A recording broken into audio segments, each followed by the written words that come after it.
Welcome to the Community Leader Podcast, where we talk with successful real estate agents from around the country. Plus, we have discussions with servant leaders who have a vision bigger than themselves and how they're helping their community. Now buckle up. We launch in 3, 2, 1. Hey everybody, welcome back to another episode of the Real Estate Community Leaders, where we talk about real stuff in the real estate world to really help you. Today, I'm talking to somebody from an amazing company. I've talked to several people from his company over the past couple of weeks, and man, I'm just really impressed with their mission and the culture there and everything else like that. And I'm welcoming Phil Duke from Alabama and from First Class Real Estate. What's happening, Phil? Man, I'm just glad to be on here. Looking forward to masterminding with you and hopefully to share some knowledge that will help the folks that are going to watch and listen to this thing, man. Absolutely, man. And tell me a little bit about your market and what's going on out there. And what do you do out there? Are you an agent, broker, leader? What do you do? Yeah, so I started off as a part-time agent back in 2015 and then, got into it full-time and, eventually started my own brokerage. And today I run multiple locations across a couple different states now. I've actually got 8 locations over 5 states right now. But I still live and work and play in my local community here, and certainly have had opportunities to go to other markets and hey, maybe one day that'll happen. But I love living local. I love supporting local. We do a lot of stuff in our community here. Us, me and my agents here, super involved in it here. And this is just home. This is where my family is. This is where my friends are. This is where my church family is. This is where my hobbies are. So we just love it here. And maybe we could love it somewhere else too, but this is where we're at today. So we're trying to just do the best we can with what we got for right now.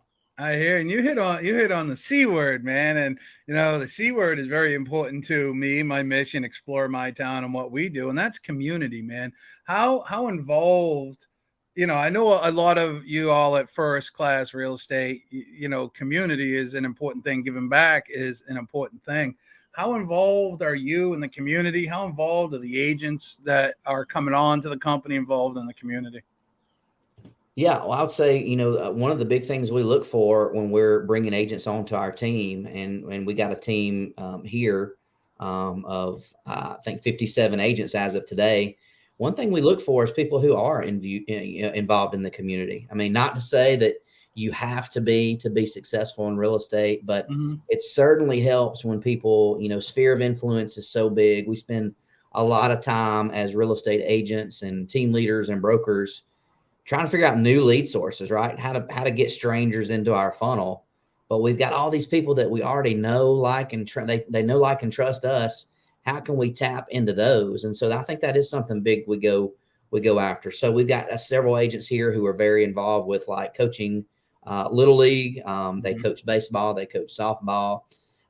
One of our agents here, her husband is the football coach of one of the big high schools here in town. So she's got that kind of network. For me, in the fitness background, I used to be a competitive power lifter back in the day before I got washed up. And so, I still help out with that. I volunteer on the Alabama Powerlifting Hall of Fame board, where we vote who's going to get in the Hall of Fame every year. And, we got people involved in church. I'm very involved in my church. So I think that's something that we definitely look for. Not to say you have to have it, but it certainly gives you a big leg up. And it's all about, our mission statement is that we're changing lives and selling a few homes along the way. So it really is, we've got a culture here of people who probably could sell more real estate than what they do, but they would rather just have a really good living, make a really good income, but still have a life outside of real estate, which is not what we see at every other brokerage here in our town. If you just want more numbers and more production, there are places in town where maybe you'll be a better fit, but we want to have success. We want to make a good living. We want to do a good job, but we want to do that so we can have that life that most of us envisioned when we first got in real estate. And that's a big part of our culture here as well. So we celebrate people going on vacations. We celebrate people getting awards in the community and their Little League team winning. And, it's just a lot of fun, man. We got a really special thing going on right now. I'm really proud of And it. that's what I love about your culture there, because I'm so sick of the only thing in our industry that we celebrate is how much you sold. Right. Yeah. That's it. You can't be a contributor at some of these companies unless, oh, you're the top producer. You're the top 3 producers. You can have somebody that's really instrumental in the community doing great things. And that's not even celebrated at a lot of places. It's just, it's glazed over. How did you find out about First Class, and what was the attraction? Because they are a relatively new company, if I'm not mistaken, started just right around the pandemic, right? But have grown to 1,100 agents. So there's got to be some magic that you guys have. Yeah, well, I think I think people want to win, and I want to be around people that can win. And I think the big thing, though, like you just hit it, is that we've got to be very careful on what we define as winning and what we define as success. So, so often, we get in the real estate business, we're enticed by how much money we can make on one sale. And if we could just sell a couple of houses a month, we can make this amount of money, and we could drive this vehicle and live in this neighborhood. And next thing you know, man, people end up making more money than they've ever made before, but they're more stuck than they've ever been in their life because they are a slave to this phone. They're on call 24/7. They don't have any kind of personal life. They might be at the ballpark physically, but mentally they're working on a deal on their phone the whole time. Yeah. And I just think there's just more to life. And so what drew me to the First Class model was that was a big part of the culture. And Ryan Finch, the owner of First Class, actually wrote a book about this called Explode, and it was how to sell 500 plus homes a year while still living a balanced life. And I think that's just something that we just miss so much in the real estate business. My first couple of years, I went up, I got to a level I never could have imagined as a producer, but I found, hey, I really got into this to have freedom, and this doesn't really feel like freedom. And so I had to kind of re-engineer. I kind of had to reinvent myself.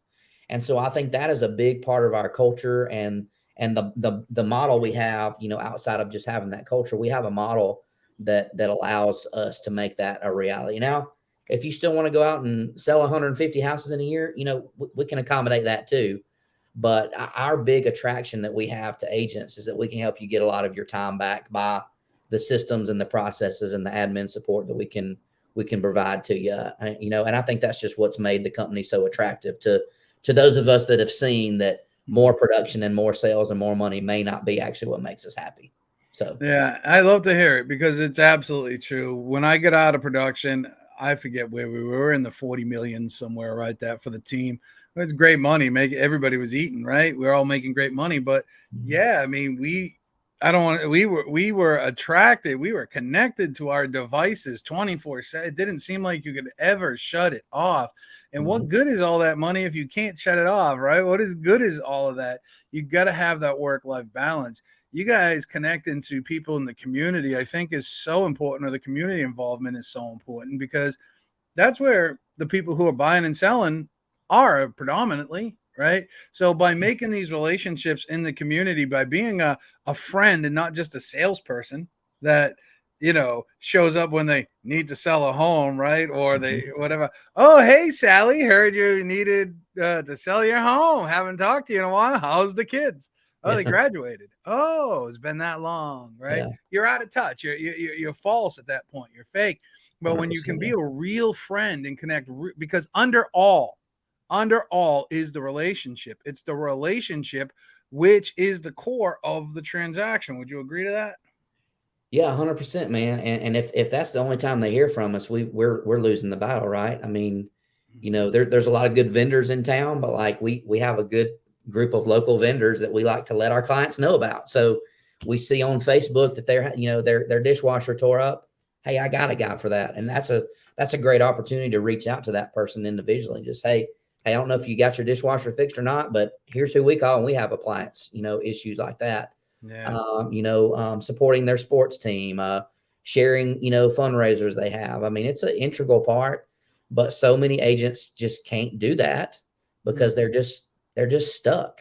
And I think that is a big, big distinction that that we have tried to make within our company, within our culture, is that we're doing all this so that we can have a good life. And you got to figure out what that looks like and what that means to you. So, so I think that's a big defining thing that I think anybody listening to this really needs to think about how you define success. And then if you looked at yourself today, 30,000 feet view, looking down at where you're at today and what your life looks like, are you actually successful? Regardless of what your stats are you actually successful? Mm-hmm. Yeah. I go by this saying, I say it often, is when is enough, right? Yeah.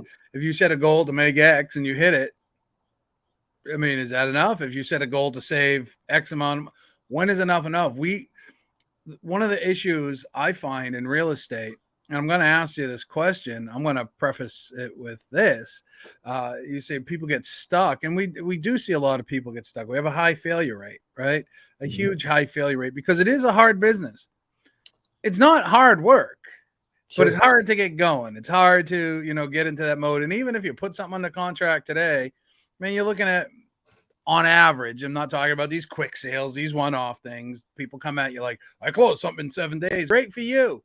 On average, it takes 30 to 45 days to close something, right? Yeah. So at best, you get into the business today and you get something on the contract today, it's going to be 30 to 45 days before you see any of that. What do you think is one of the reasons, or the main reason, or some of the reasons people get stuck? What do you think it is that gets them stuck? Is it some sort of knowledge? Is it something like financial literacy or discipline? Is it their expectations? What do you think it might be? Well, I think it depends where you're at in the business on that. I think a newer agent could get stuck just by being overwhelmed by all the new things they have to learn, and not only being the one doing the lead generation and the prospecting, but also being the bookkeeper and the compliance and just there's a lot of stuff you have to learn in the beginning. But I think most people that are in the business that are stuck, I don't think it's because they don't know what to do, and it's not because they don't know what to say, and they know what they need to do. But the biggest place where people get stuck, in my opinion, and again, this is from several years of coaching agents, training agents, helping onboard brand new agents, bringing agents from other companies over to our company. I think people know what they need to do. They just struggle with actually doing it. The implementation part of it. So I created this set of principles a long time ago when I was a trainer and training at the big market center and thinking that I was going to be the coach that changes the world, which I realized quickly I didn't want to be that guy. But anyways, I came up with this set of principles called UPAD, UPAD, understand, plan, action, and discipline. And when I overlay those with Michael Gerber's 3 levels of business, entrepreneur, manager, and technician, the manager is responsible for understanding and planning, which often I find we don't execute. Agents don't execute at that level of the management level. They don't understand and plan their business. They might say, hey, I want to make $250,000 a year. Okay, we understand what the goal is. That goal gives me my savings, my business expenses, my personal expenses, so on and so forth. It checks all the boxes. Now I need to make a plan. So if your average commission is $5,000, you need to sell whatever that is. What is that? 50 houses?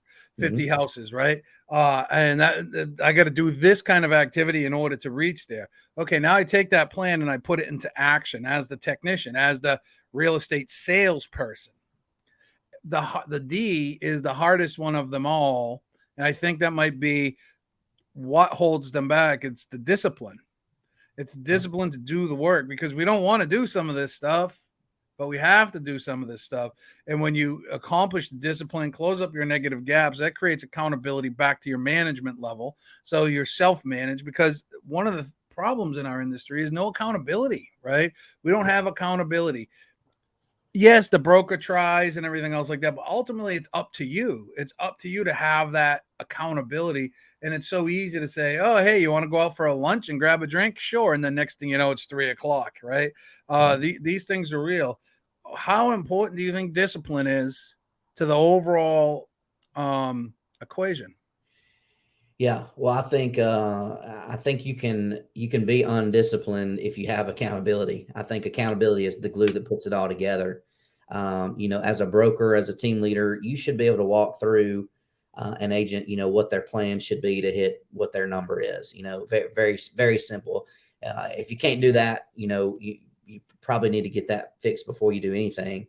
But what I see most is that we do a good job as brokers, team leaders, coaches, whatever role you're in, of here's the strategy that you need to follow. And the agents are like, yeah, I know I need to be, I know I need to be doing more video. I know I need to call my sphere. I know I need to be posting on social media. I know I need to follow up with the leads that are already in my CRM. Go figure. I might need to put some leads into my CRM.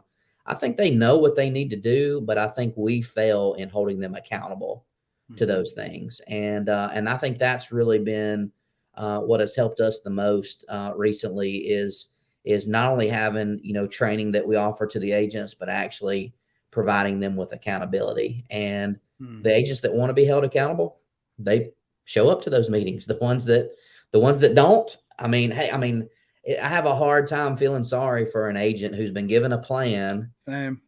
Who's been given an accountability option, a way for us to hold you accountable, and then you just simply not showing up to that. I can't do a whole lot with that. I can, my job as a leader is to give you the best strategy, the best plan going forward, to give you the best systems and the processes. You as the agent have got to take action on that plan. And so, for a long time, we treated our agents like clients. Let me give you this. Let me give you this. When you join us, we're going to do this, this, and this for you. And it really, created some problems for us in being able to grow and scale. And when we really kind of started treating them more like business partners, and I can do a lot for you, but you got to do some of this as well. Your job's to take action. It really, really simplified things for the agents of just like, we don't need a new class. We don't need a new method. We don't need a new way to generate leads. We need to actually follow the stuff that we've already been given. Do we need a new workout plan, or do we need to just follow the workout plan we already have? And so that was a big question we ask our agents. Do you really need more training, more coaching on new things? Or would you rather actually be better off if we just held you accountable to do the things we've already taught you to do? And I think that's something where we just get it wrong all the time. We feel like we need to provide more value and more techniques and more strategies.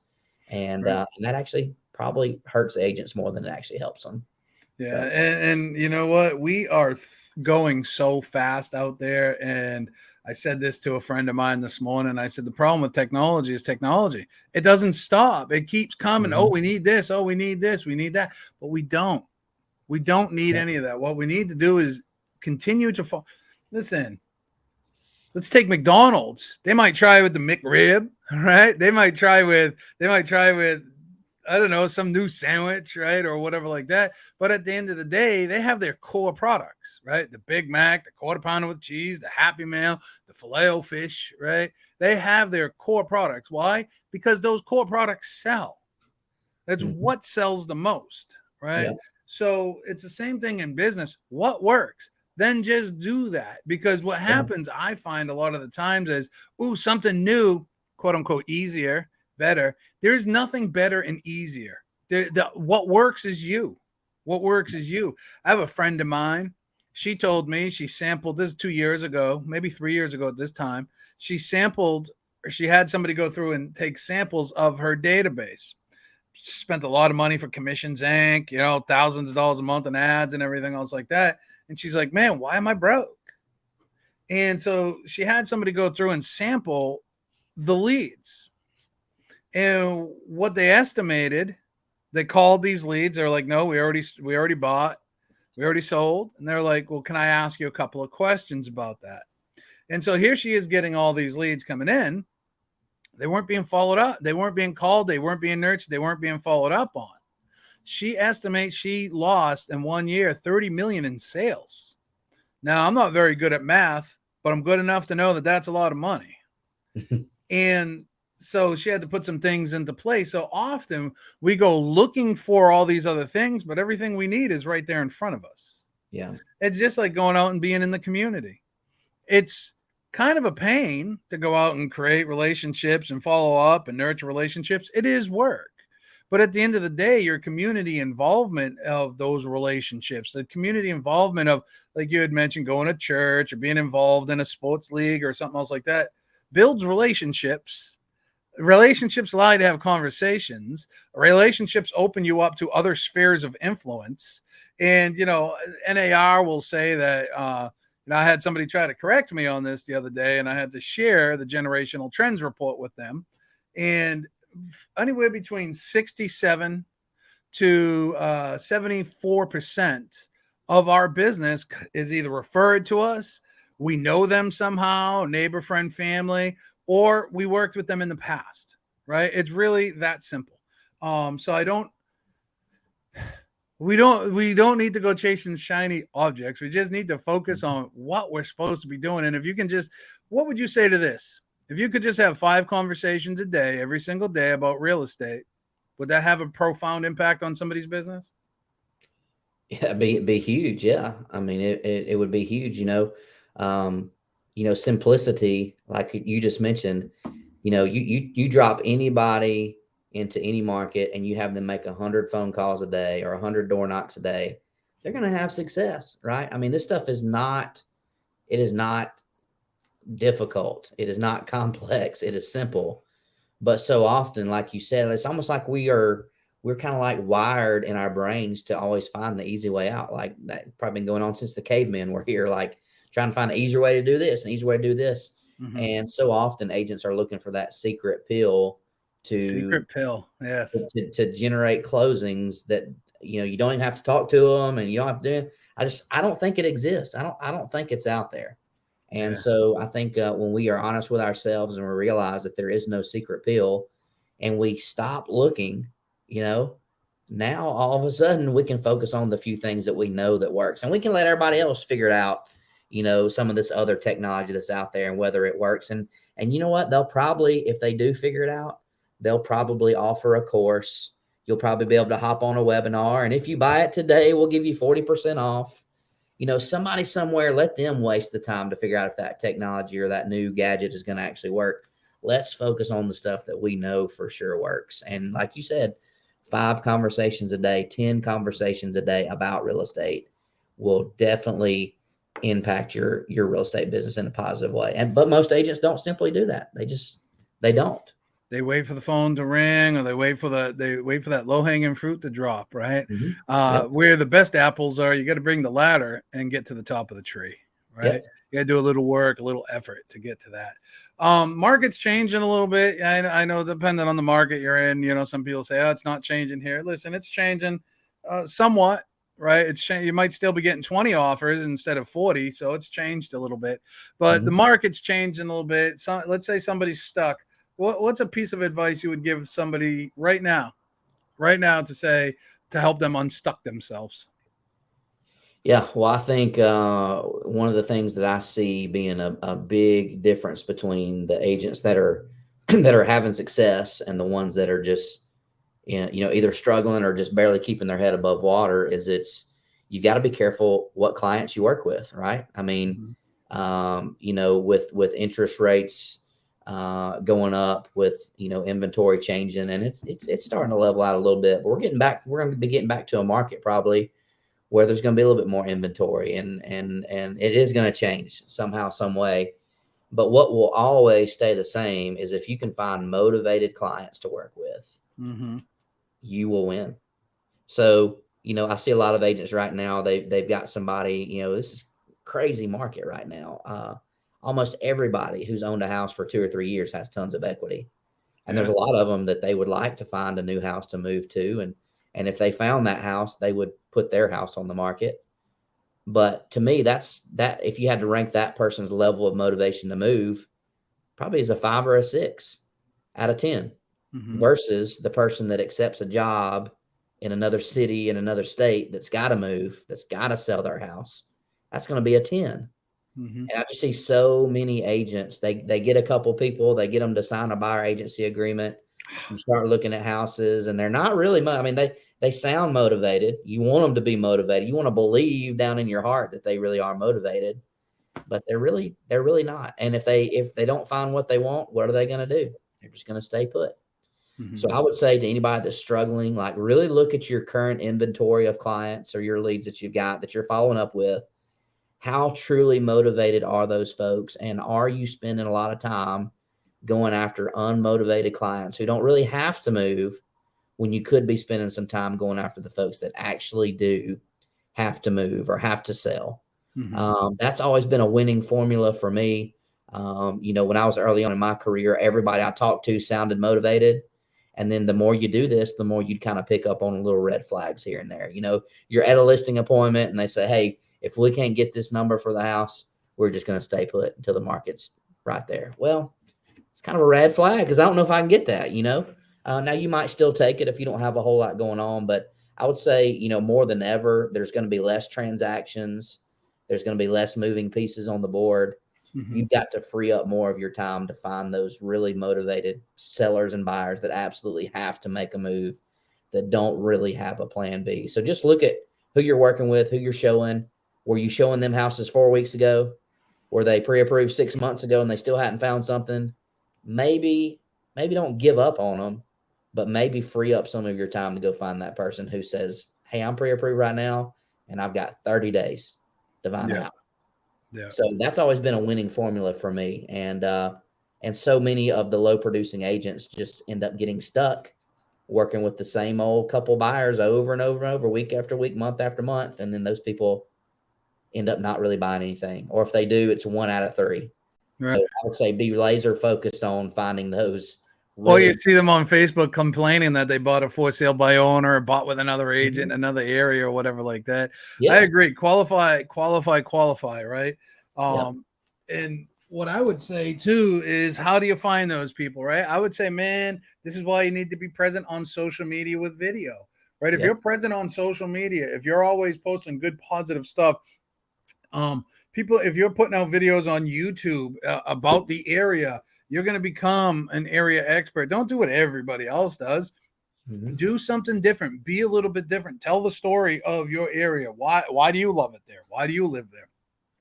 Why would somebody moving there love it? Because when you sit down and learn these tactics, those videos live on forever, right? So you just put a little bit of time, and now all of a sudden you have a library that you can share, right? You have a library that you can give to people, and people will continue to find you. But you need to, I think, in some respects, position yourself as an area expert, or doesn't even need to be the area expert, but just somebody that knows the area, that has a vested interest and can help their transition seamless, right? Because people want to have a seamless transaction, right? So talk about that. Floor's yours for a couple of minutes, man. Tell us a little bit about you and your brokerage, and how people can find you and the things that you offer, because I know that you guys have several different ways that people can work with you all. So floor is yours, man. I love hearing about it, so tell us. Yeah, man. We've got a model that I think is pretty unique, whereas most real estate companies have one commission model, whether it's a 70-30 with a cap, or 100%. We've got the best of both worlds within our brokerage. So we can literally take an agent who's just passed their test, put them on our 70-30 model with closing coordination and listing input and coaching and training for them, just like they would get if they had to join a team somewhere, but they're not having to split their commission twice. Then that person can move over to our 100% model. They can even start their own team. And if their team gets big enough, like what's happened in my office, is those teams can say, hey, I'm going to take my little team here that I've developed, and we're going to go across town and we're going to open up our own franchise office. So we really have a model for everybody. We also believe that each location should also have its own mortgage company and its own title company, which is appealing, making extra money without actually having to do a whole bunch of extra work. Very appealing, especially in today's market. So it's a scalable model. We're able to leverage out a huge team of virtual assistants that are housed up at the First Class Real Estate Resource Center. So you can literally be a team leader, not have to hire a closing coordinator. You don't need to hire a marketing person, a listing input person, an accountant, a bookkeeper, really everything that you would need to run a big brokerage or even a small brokerage. You can pay as you go by using our virtual assistants, and let First Class Real Estate manage and train and supervise and fire and hire more people as the company is growing nationwide. So it's a very intriguing model for those of us that didn't get into real estate to to have to, hire and fire people, train admin staff. And if you're really wanting to grow a big team or a big brokerage, your admin team behind the scenes is really what makes or breaks you. And we've kind of figured that out, and you can leverage what we've already built to be able to go out and grow your team and grow your brokerage without having to physically bring those people in-house to your real estate team. So you hit on something powerful. Your admin team, your team around you, right? Not so much your production team. They're for the sales, but the admin team around you that's delegation, man, right? And Ryan's the CEO.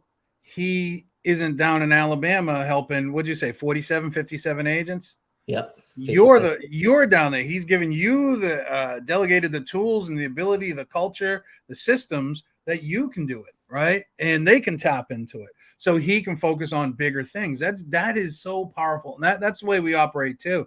I don't work at Explore My Town with the clients per se. I have an operations manager and I have a director of operations, right? They oversee the client's needs. My job is to move the company forward, right? So the team that's around you is so powerful. And one of the classic mistakes that I see a lot of people making is they try to do it themselves. Right? They just try to do everything themselves. And what will happen is you'll burn out, in my opinion. And, no offense, you might not do it as good because you're only giving it fractional time. Where if you have somebody that's a transaction coordinator or an office manager or somebody that works with development or websites or whatever it might be, that's all they do. They're going to be a little bit better at it because that's all they do. Right. Yeah. So I'd love to hear that what you just said. Delegation is so powerful and being able to have those systems in place to help people. So how do people find you, man? Yeah, man. So I'm very active on social media, Facebook, Instagram mainly. You can find me on there. Also got a YouTube channel out there, and like you do, John, I've got a Facebook group for people that are interested in specific coaching about running and growing a team or a brokerage. You can find that.